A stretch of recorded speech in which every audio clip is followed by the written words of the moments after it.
available to you, the more likely you are to find the right choice for the situation at hand. One of the miracles of merging the mental and the physical in the game of golf is that you will find that by playing within your ability, you can exceed your expectations. One of the most common mistakes of average golfers is that they make decisions based on their best shots rather than on their usual shots. Notice that most misses to greens are short and right. Maybe you should play around in which one of your goals, your playing focus, is that you are going to get every approach shot past the pin. Remember, achieving the impossible is merely stringing together a series of the possible. It's crucial to discipline your mind to evaluate the situation and determine the best possible shot to hit. Sometimes bogey is a good score. How can you learn to expand your choices on the golf course? We have several drills you can take out onto your home course that will put you in better touch with your creative side. Play 9 holes on your home course with the intention of being extra aggressive. Take out the driver on every hole. Go for every pin. What does that feel like? Now play the same 9 holes and be more strategic. Tee off with a 7-wood or a 5-iron and play for the middle of the greens. What did you learn from this drill? From your competence level, how would you play the holes with the shots you are best at? On another occasion, play 9 holes on your course with the purpose being to go for the front of the greens, then play 9 holes going for the back edge of the greens. What did you learn from that? Play 9 holes hitting fades and draws off the tees and into the greens. What seems to work best? Remember, golf is about getting the ball in the hole in the fewest number of strokes. What works best for you and the courses you are playing? The more choices you have, the greater your chances for success. Like the person mindlessly banging balls on the practice range, many players get stuck doing the same thing over and over again, either being overly aggressive or overly conservative.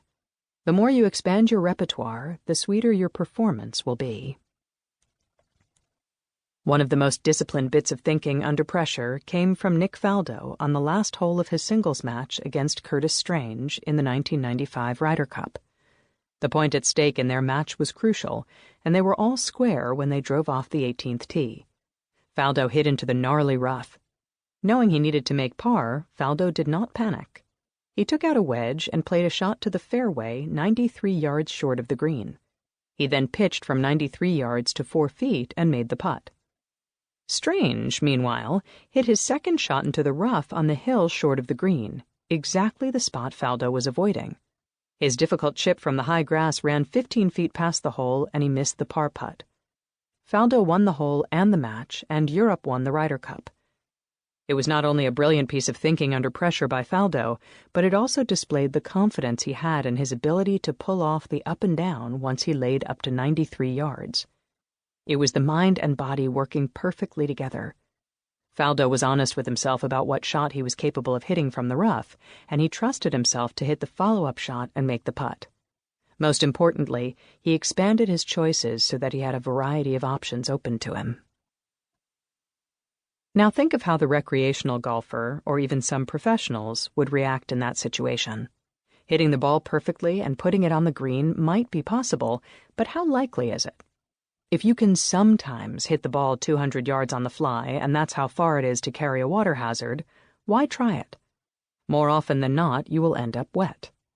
Learn to recognize that a 5-iron off a downhill side-hill lie is a difficult shot, and that maybe the best way for you to make par on the hole is to hit a 7-iron up near the green and then chip up and one putt.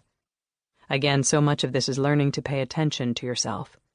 By understanding your tendencies, you can learn to avoid the bad ones and exploit the good ones. Good decision-making can keep par alive and push double bogey out of the picture. That's what Faldo did on that 18th hole at the Ryder Cup. The only time you need to try to make magic happen is when magic is the only solution to the problem.